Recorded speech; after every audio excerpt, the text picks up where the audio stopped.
This is 7-year-old Beatriz Angélica Mota, living a happy life with her mother, Lúcia, her father, Sandro, and her 2 older brothers and a sister. A camera crew is showing the family in a graduation ceremony being held in Petrolina. But the most disturbing thing about this footage is that it was filmed the same day before her abduction. These will become the last images of Beatriz Mota, the little girl whose name the world has come to know every time. 7-year-old Beatriz Mota was abducted in a graduation ceremony as she was playing with her classmate. Her tragic story captured the nation's attention and changed the lives of thousands of children. But even if her case remained unsolved for decades, her family vowed that Beatriz Mota's death would not be in vain. Beatriz Angélica Mota was the second of 2 daughters born to her parents, Sandro and Lúcia. Born on February 11, 2008, Beatriz would live with her family on a farm in rural Juazeiro, a municipality that shares a metropolitan area with a larger city nearby. Petrolina was the city where Beatriz and her family spent a lot of their time. Petrolina is a relatively large city with a population of roughly 350,000 and is located several hundred kilometers inland. While northeastern Brazil has a reputation for being full of crime, corruption, and poverty, the area around Petrolina is a rather rural region with lots of open space and farmland. For Sandro and Lúcia Mota, this was a perfect place to raise their family, especially since they could live on a farm in the middle of the country, but commute to the city every day for work and school. Beatriz and her older sister attended a private Catholic school located in the middle of Petrolina's city center. One of the most prestigious schools in the region, this happened to be where their father, Sandro, worked as a teacher. So the entire Mota family would become intimately familiar with the school and the grounds over several years. Unfortunately, the school also happened to be the location where the life of 7-year-old Beatriz would come to a violent end, in an event that is still surrounded by mystery half a decade later. On the evening of Thursday, December 10, 2015, right at the onset of summer in the Southern Hemisphere, a graduation ceremony was being held at the school. While the family regularly would have attended the ceremony due to family patriarch Sandro being an educator there, the family was celebrating Beatriz's older sister, who was essentially graduating high school. This was a graduation ceremony for older teens who were finishing up their primary school education and would either be advancing to university or moving into the workforce the following year. The entire Mota family would be present for the ceremony and were all wearing white t-shirts with the face of Beatriz's older sister. Beatriz and her parents, Sandro and Lúcia, were all wearing the same matching shirts and showed up early at the ceremony that evening to help set things up in the school's auditorium. Hundreds, if not thousands, of visitors would fall upon the school that evening to watch their young loved ones graduate from this prestigious school, in the hopes of them moving on to bigger and better things the following year. If you look up footage of this event, you'll see that there were a lot of people present.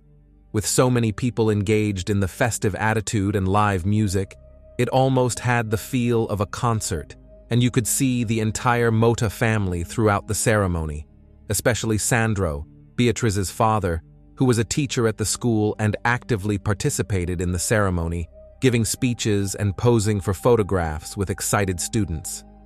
During the ceremony itself, Beatriz was left in the care of her mother, Lúcia, but was moving around quite a bit. In some of the footage, you can see her sitting with her father and the other staff members up front, and in other footage, you can see her sitting next to her mother in the auditorium seats or running around with a younger friend of hers. She appears to be a jittery child, having to sit through an hours-long graduation ceremony, as you'd expect from any 7-year-old. Beatriz was last seen by her mother at around 10 p.m., while the ceremony was still in the swing of things. A few minutes later, Beatriz told her mother that she was going to get a drink from a nearby water fountain out in the school's courtyard, and then left to do so. However, minutes would pass without Beatriz returning, and Lúcia would begin to look for her daughter. Footage shows the mother looking throughout the auditorium and surrounding area, looking for her now missing 7-year-old to no avail. By the time Sandro broke free from his participation in the graduation ceremony at around 10:25 p.m., he learns that Beatriz has not been seen in several minutes. Since this was a private school with security guards and only one way in or out for non-staff members, the parents don't start to panic quite yet, but do begin to seriously search for their missing daughter. At around 10:43, Sandro takes to the stage, pausing the band that's playing to call for his missing daughter. He says to the audience while pointing to the shirt he is wearing, which bears the face of his oldest daughter, "Beatriz, my daughter, where are you? Everyone is looking for you, my love. She is dressed like me here with her sister's face." While this announcement would fail to have the necessary effect, Beatriz would remain missing for several minutes. It would galvanize a lot of the staff members of the school to begin looking for the girl. Minutes later, a distraught-looking Sandro returns to the stage, telling the crowd that Beatriz is a 7-year-old who was playing with a classmate when she was last seen. "I've already looked everywhere I can think of in this school, and I still haven't found my daughter." At this point, staff members and other worried parents had begun scouring through the school, looking for Beatriz, as Sandro gave his second address over the PA system. As Sandro pleaded for help to find his missing daughter, a commotion could be heard outside of the school's auditorium, a mix of anguished screams and cries. The body of Beatriz Mota had been found by a security guard inside of a mostly empty closet next to an abandoned gymnasium at the school. A fire caused by students just months prior, October 2015, had led to this part of the school being closed off. But a security guard had wandered into this part of the school in search of the missing girl. He had found her in the back corner of this burned-out closet. Police would be called to the scene just moments later as families began to leave the graduation ceremony amidst this tragedy. Several people would remain behind at the scene, however, to console the family of the girl and give statements to investigators, who began to arrive just after 11 p.m. A collection of authorities would begin to arrive at the scene that evening, including members of both the military and civil police. The military police traditionally uphold the law, while the civil police conduct investigations. The discovery of 7-year-old Beatriz Mota's body in the burned-out closet next to the abandoned gymnasium was particularly haunting for those who made the discovery, having never seen a crime scene like this before in their lives. After police arrived at the school, the scene was roped off, and the child's body was taken to Juazeiro, the city adjacent to Petrolina, where the autopsy was performed. There, it was determined that Beatriz had been stabbed dozens of times in the chest, stomach, and along her arms and legs. Her autopsy would later note a total of 42 stab wounds, which then Delegate Sarah Machado claimed had come at the hands of a killer that was full of rage. Originally, it was speculated that the motive for killing Beatriz had been personal because of this overkill, which seemed to have been caused by some kind of emotional motive. The murder weapon, a knife, was found at the crime scene, having been left half buried in the abdomen of the young victim. While reports in the local media would describe this as a fillet fishing knife, photos of it appear to look like a regular butcher knife, which appeared slightly old with a wooden handle. According to police, there was no proof that the killer had pursued Beatriz, having just killed her and disposed of her body in this closet. But that made the crime even more bizarre, as it gave no apparent motive for this killer to have targeted an innocent child. While investigators would state early on that Beatriz had been killed where her body was found, due to there being no sign of blood outside of the closet, indicating that she had not been carried or dragged to the closet post-mortem. This would come into dispute months later when investigators began speculating about the killers. During the autopsy of Beatriz's body and the examination of the crime scene, multiple samples would be taken by authorities. This included fingerprint, hair, and blood samples from the body and the murder weapon, as well as skin samples taken from the child's fingernails, which authorities hoped would lead to a potential suspect in the future. As all of this information was documented, police would begin a total canvass of the area, not only attempting to speak to everyone that had been at the graduation, which, by some accounts, had been upwards of 2,000 people. Because Beatriz had been one of the few younger children at this event, many of the witnesses were able to recall having seen her. Some were even able to recall seeing her in the area of the water fountain, near the school's courtyard, where, if you recall, she had been heading right before she originally went missing. Her body was later found near the abandoned gymnasium, close to the water fountain, and it was believed that the killer was an opportunist who grabbed her near there and then took her to an isolated spot to end her life. In addition to collecting witness statements from the region, police would also begin the lengthy process of compiling video footage from the school and neighboring businesses. The school itself had some security cameras, along with motion sensors, but would prove to be useless during the investigation itself. Footage from the school, stored on a hard drive, would become corrupted early on. But regardless, the area around the gymnasium, where the body of Beatriz had been found, had no working cameras. The cameras there had been damaged by the fire from months earlier and were no longer working. This meant that investigators would have to mostly rely upon external footage, as well as footage shot at the graduation ceremony. In addition to parents and other relatives of the graduating students, who might have been recording throughout the ceremony, a professional film crew had been hired to record the graduation. This would unfold over the next several weeks, as investigators hoped to identify a person of interest from the footage. Through the vast amount of photos taken and footage recorded at the school's graduation ceremony, investigators were able to trace the whereabouts of 7-year-old Beatriz Mota and her family members pretty cohesively throughout the night. Throughout the ceremony, Beatriz could be seen sitting next to her family for large portions of the proceedings. At 8:10 p.m., she was recorded sitting next to her father, Sandro, among the staff members. At 9:55, students are continuing to receive their diplomas, and Sandro is called to the stage. When the camera pans to him, you can see Beatriz sitting next to him. At around 10:02, Beatriz gets up and moves to sit closer to her mother, Lúcia, and remains in that area for the next few minutes. The last footage investigators could find of Beatriz came from 10:09 p.m., which shows the girl walking away from her mother, heading towards the water fountain in the school's courtyard. This is where she would last be seen alive by any witnesses moments later and fits in with the timeline investigators had established, with Beatriz disappearing at around this time. From here, there exists no additional footage of the girl, with her death likely coming over the next few minutes. At around 10:25, family members can be seen in the auditorium looking for Beatriz. At 10:43, Sandro goes up on stage to address the audience, and almost all of the footage cuts out just minutes later, with the discovery of the girl's body at around 10:50. Because of the location where the body was found, in the burned-out closet near the abandoned gymnasium, it was speculated that the killer likely had some kind of familiarity with the school.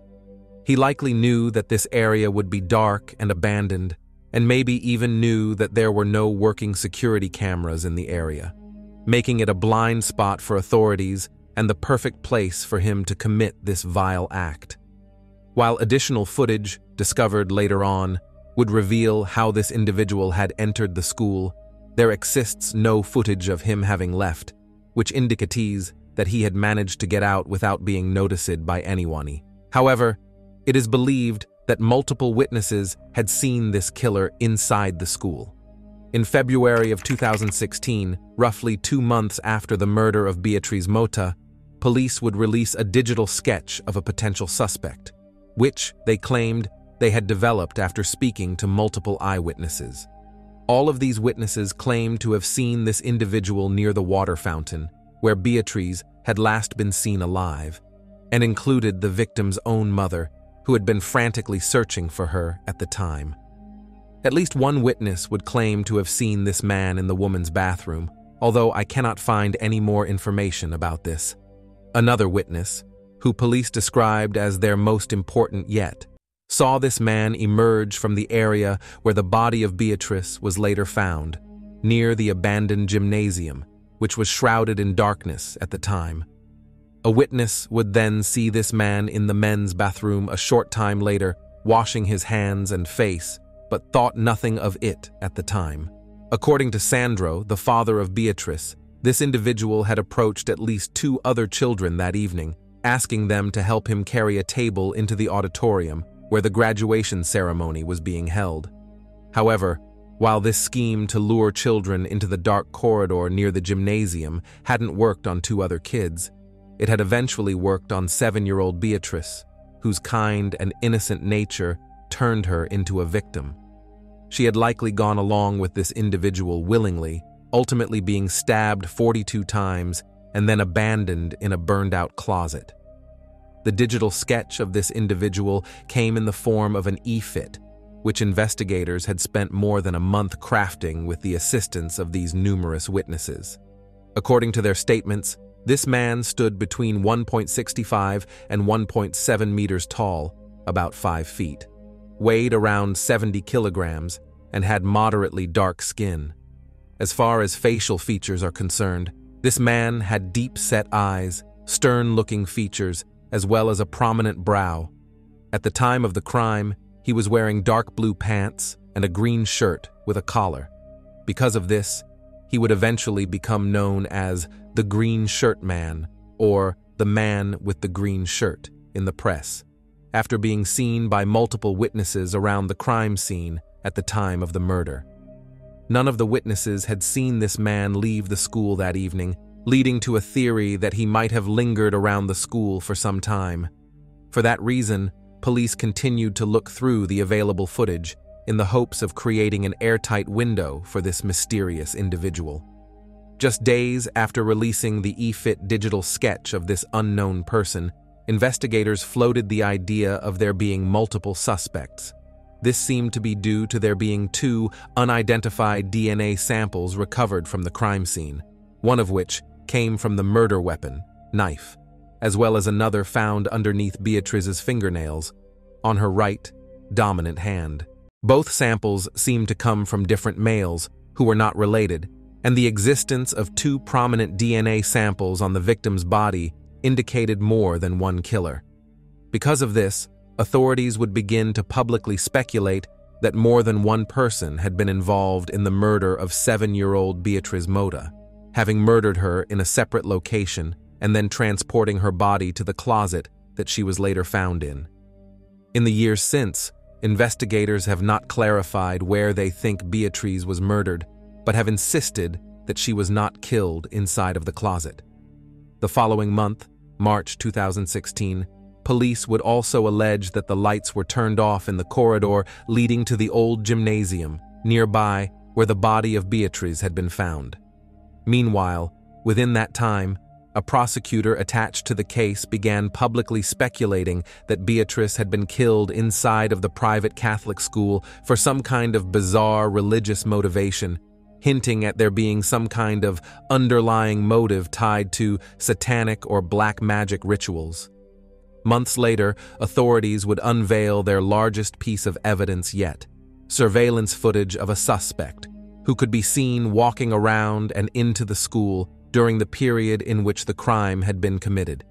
This footage was taken from businesses and other buildings in the surrounding area, in the block or so around the school grounds, and spanned a longer time than expected, nearly 2 hours in total.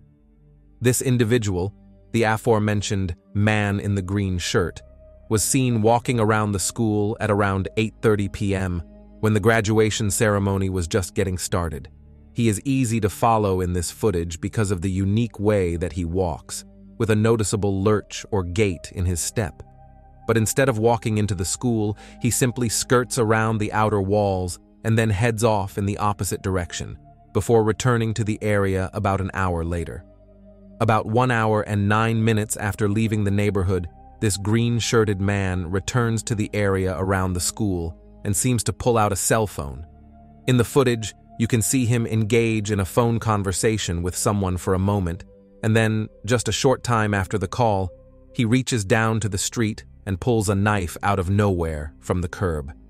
This knife, which is undoubtedly the murder weapon later recovered from the crime scene, is then tucked inside of his sock as he continues into the school itself.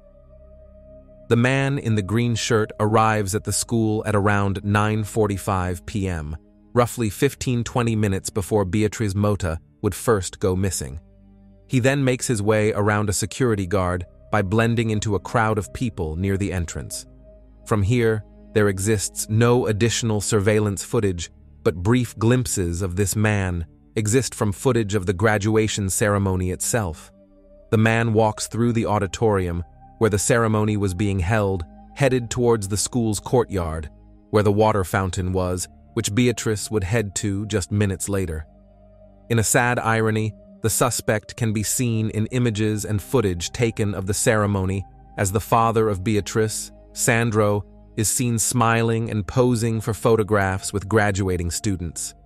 Unfortunately, there exists no footage of this man from this point, but this is where multiple witnesses would recall seeing this man, including Lúcia, Beatriz's mother, who began looking for her daughter just minutes later. Despite this footage showing how the man gained entry into the school, him taking a phone call before picking up the murder weapon along the street and making his way to the courtyard that Beatriz Mota disappeared from, there exists no footage of this man in a green shirt leaving the crime scene. As far as investigators could tell, he seems to have disappeared into thin air, or at least took another exit that wasn't covered by any cameras, seemingly giving credence to the theory that he knew more about the school than a random killer would. That information, paired with the premeditation of him being in the area hours before the crime, taking a phone call, and then picking up a knife along the street, led investigators to think that this was a fully thought-out crime. But the motive continued to elude them. Why would someone seemingly target children? Through numerous witness statements, it became clear that Beatriz wasn't the main target of this individual. After all, he had accosted 2 children before Beatriz and seemingly settled on her as a victim because she had gone with him to a dark and isolated location. But why had he been so prepared to carry out this crime in a school filled with hundreds of people to boot? And where had he gone afterward? These questions remain unanswered to this day. Following up on the release of this surveillance footage, authorities would reveal another startling piece of evidence months later, March 2017. This time, they would release images and footage from the school's security system, footage that authorities had previously claimed to be corrupted but had been sent out of the country to the U.S. Federal Bureau of Investigation to be augmented. This surveillance provided the clearest image of the suspected killer to date, the individual known as the man in the green shirt, who had been identified by multiple witnesses early on and then picked out of other surveillance footage as the killer. While this footage provided a good look at the suspect's face and likeness in better detail than ever before, which came along with a lot of fanfare from authorities still investigating this case nearly 2 years later. It wasn't until the final half of 2018, 3 years after the murder, that the story began to gain some momentum in the press yet again.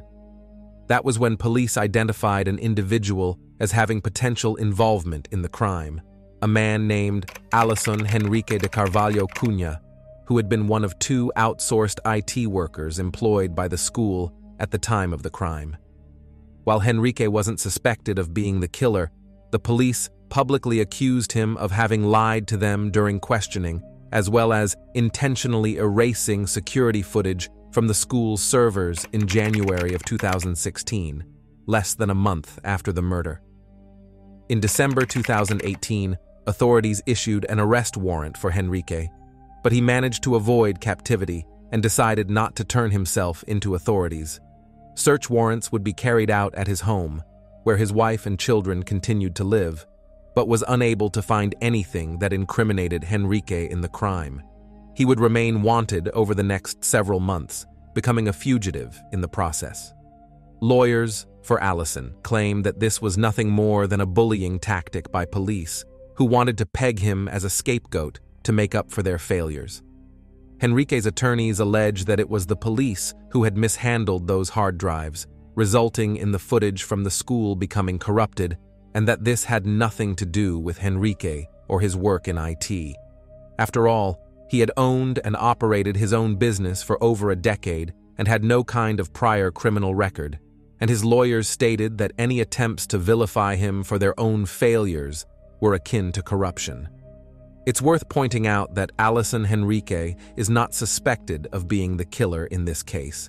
After all, he didn't work at the school itself, but at a separate location where he managed his IT company, which just so happened to handle tech matters and server management for the school. Despite authorities alleging that he had lied during questioning and erased surveillance footage, a judge revoked Henrique's arrest warrant in 2019 due to a lack of evidence. To date, the murder of Beatriz Mota remains unsolved, with the motive for the crime being perhaps the largest unexplained facet of it. The security footage compiled by authorities revealed a man walking around the school hours before the murder and then returning just minutes before Beatriz went missing. This man seemed to arrive at the school, speak to someone over the phone, and then pick up a knife, which had been hidden outside of the school for some reason. Hiding the knife in his sock, this man then snuck into the school through a public entrance and lingered around in the area of the water fountain for 10-15 minutes. During that time, he attempted to lure at least 2 other children into an isolated area and seems to have found success with 7-year-old Beatriz, whose naive nature made her an easy victim. To me, this indicates that this wasn't a planned crime, at least not one with a predetermined victim, because this unknown individual seems to have attempted to lure at least 2 other children into the corridor where the body of Beatriz Mota was ultimately found less than an hour later. It indicates to me that she was not the intended target. There likely wasn't an intended target, no matter how staged this crime might have seemed. Plus, how could this individual have foreseen Beatriz leaving her parents behind to fetch a drink of water? That just seems very unlikely to me. With that being said, this individual does seem to have expressed intimate knowledge of the school itself, knowing where to go during the graduation ceremony and seeming to know which areas of the school would be abandoned. I find it highly unlikely that someone would be able to enter a school and find an empty corridor like this one, with the abandoned gymnasium and the burned-out closet, without knowing the inner workings of the school. After all, this took place during a graduation ceremony with hundreds, if not thousands, of people inside of the school. The sheer audacity to carry out this crime then implies some knowledge of the school, as does the killer's ability to exit the school without being caught by any security cameras nearby. The body of Beatriz Mota was originally buried in Juazeiro, on a plot on her family's farm, but the body was later transferred back to Petrolina, the city where she had been murdered. The family explained that the reason for this was so her body could be closer to family and friends who wanted to pay their respects, as well as them wanting to build a shrine in her honor. After all, they wanted to remind the city that the crime happened there, right in the middle of Petrolina itself, and nothing that happened in the future could change that. Authorities have stated that they have attempted to match the DNA from the 2 samples found at the crime scene to dozens of potential suspects, but none have proven to be a match as of yet. Nearly 5 years after the vicious murder of this 7-year-old, her case remains unsolved, with several details being held close to the vest by investigators. This is much to the chagrin of the parents of Beatriz, Sandro, and Lúcia, who continue to call for justice daily.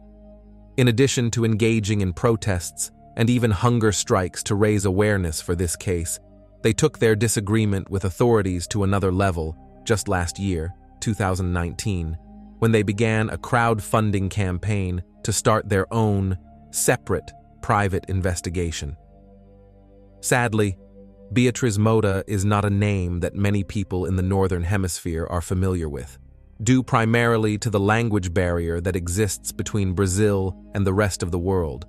Brazil is one of the few nations that predominantly speaks Portuguese, while the nations around them primarily speak Spanish. However, throughout the region that this case happened in, northeastern Brazil, this was a savage and brutal crime perpetrated against a child who, at the end of the day, was overshadowed by the mystery that her death became. Her life came to a sudden and violent end in December 2015, and in the years since, her killer has managed to avoid any culpability for his actions. Until such a time, the story of Beatriz Mota remains unresolved.